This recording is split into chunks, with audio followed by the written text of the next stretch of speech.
More than a decade after Ukraine's independence, sobered by the exhilaration of regime change, the Ukrainian people are beginning to realize that instead of democratization, the country is facing oligarchy, corruption, and decline instead of development.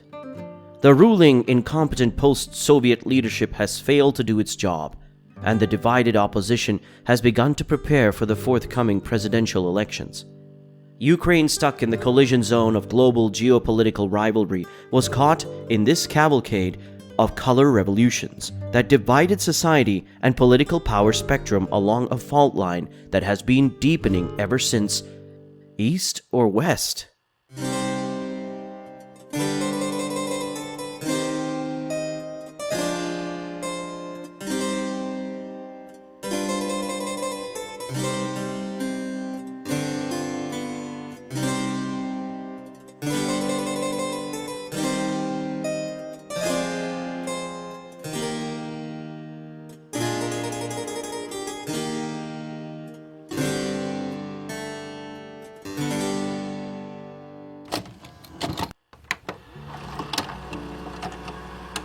At the end of 2002, the most prominent figures of the opposition in the polarized Ukrainian domestic politics, which was searching for its place after the regime change, issued a joint declaration on the beginning of the Ukrainian state revolution.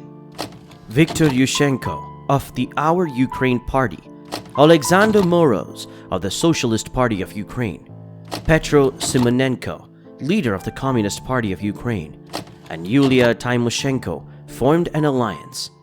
But the cooperation did not last long, as the communists left the alliance, as Simonenko was against the only candidate of the alliance running in the 2004 Ukrainian presidential elections. But the other participants in the alliance remained allies. Work began on unifying the opposition for the forthcoming elections.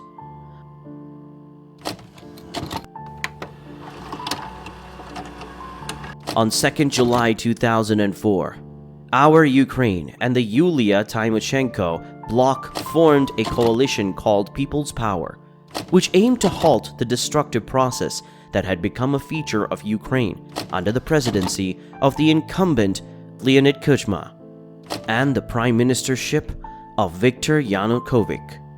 In the pact, Viktor Yushchenko pledged to appoint Tymoshenko as prime minister if he won the presidential elections due in October 2004. However, in the run-up to the forthcoming and rather high-stakes elections, Yushchenko was struck down by an unexpected and cruel illness at a critical time for the coalition. The presidential candidate was rushed to the Rudolf Finnerhaus Clinic in Vienna for treatment, where he was diagnosed with acute pancreatitis, accompanied by interstitial edematous lesions, a serious viral infection, and chemicals not normally found in food, but which are used in the secret services and in the tools of political rivalry. Although he passed the critical stage of the disease, he bore the scars of the poisoning forever. His face was severely disfigured, yellowish, puffy, and acne-prone. Yushchenko claimed that he was poisoned by government agents, but the accusation also implicated the godfather of one of his sons, David Zvania, who was then a member of the Party of Regions.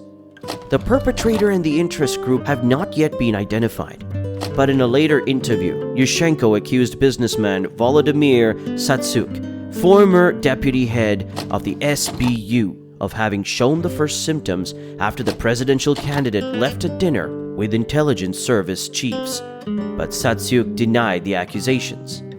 But the situation in the autumn of 2004 was not only heated and tense in Ukrainian domestic politics. In the post-Soviet space and in the former Eastern Bloc countries, a mixture of delusionment with regime change and the West's influence peddling led to what we called colorful electoral revolutions that toppled several corrupt, typically pro-Russian governments. A year earlier, the ruling post-Soviet leadership in Georgia was forced to retreat after elections by the Rose Revolution, and in September 2000, Serb Slobodan Milosevic was forced out of office by a bulldozer revolution after a rigged election. 1 month after the events in the former Yugoslav state, the eyes of the world turned to Ukraine. The second round of the presidential election was won by the then governing party's candidate, Viktor Yanukovych, but the opposition blamed the results, which differed significantly from the exit polls, on voter intimidation and bribes, and refused to recognize the result. The conflict was further escalated by the mysterious death of the famous investigative journalist Georgy Gongadze. There were earlier indications that the journalist, a leading figure in independent public criticism of the government, had been murdered. His body was found 70 kilometers away in a forest, and it later emerged that the journalist, who was fleeing harassment by the Ukrainian security service, had been killed by police officers on the orders of Leonid Kuchma. This incident fueled the cassette scandal, as in a leaked recording. The incumbent president Leonid Kuchma spoke about how to silence journalists, in particular Georgy Gongadze. The leak of the conversation and the journalist's death shook people's confidence in the entire Ukrainian elite, with many of Kuchma's former confidants defecting to Viktor Yushchenko's side. Young people were particularly sympathetic to Viktor Yushchenko because he tried to present his values and ideas in a non-Soviet style. The upsurge of events has seen dissatisfied people take to the streets, largely in the capital, but there have also been demonstrations in rural cities such as Lviv. Tent camps, familiar from Ukrainian political life, sprang up. People were on the streets for days, protesting and holding civil discontent rallies, while mass strikes were also organized by the opposition. The basically peaceful revolution was taken over on 22nd November by the youth organization Pora, which had taken ideas and received some training from the OTPOR movement, which had been presented at the Serbian events a month earlier. Although the desperate people protesting out of their own indignation did not receive any official help from the Western powers, however, several Western, mainly American-based NGOs were involved in the organization and logistics of the protests, and in the administration of the demonstrations and the provision of supplies to the people. After the revolution, Pora split into two parts, the Yellow Pora and the Black Pora. The former wanted to expose corruption and abuses during the Kuchma presidency. The latter had other ambitions to export the Ukrainian revolution to Belarus and Russia. The peaceful settlement of the revolution was on a knife's edge. The Ukrainian Interior Ministry mobilized 10,000 internal security troops under the command of Lieutenant General Sergei Popkov to put an end to the protests. But the units did not reach the capital to bring order because the head of the Intelligence Directorate of the Ministry of Defense of Ukraine, Alexander Galaka, and the head of the Ukrainian Security Service, Ihor Smeshko, talked Popkov out of the operation. The internal security chiefs who leaked information to the protesters did not like the incumbent president and were drawn to their favorite, Yushchenko. Intercepted audio recordings of Yanukovych were regularly passed to the opposition camp, undermining government decision-making. Finally, the revolution was ended by the Ukrainian Supreme Court, which declared the second round of the election illegitimate and forced a return, which was now won by Viktor Yushchenko. And this time, unlike before, declared legal and clean by international observers. Thus, with 52% of the vote, Viktor Yushchenko became president of the country, with a mandate until 2010, ending the peaceful Orange Revolution.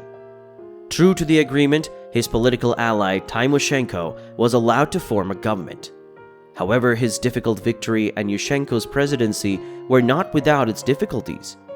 And after inauguration, his term was plagued by governmental and political crises.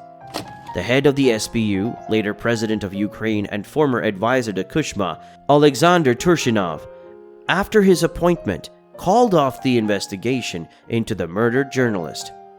Turchinov later accused Yushchenko and Yanukovych of colluding against Tymoshenko. In November 2010, Prosecutor General Alexander Medvedko ordered the Interior Minister to arrest Tymoshenko's allies, Alexander Turchinov and Andriy Kozymyakin, intelligence officers, for destroying SBU documents that were evidence of crimes between Tymoshenko and Russian mafia leader Semyon Mogilevich. Overall, the presidential and governmental changes, with little real change, have revealed the deep structural problems and internal contradictions in Ukrainian politics, society, law enforcement, and intelligence, which factors paved the way for the evolution of Yanukovych's fate and the tragic series of events in 2013 to 14.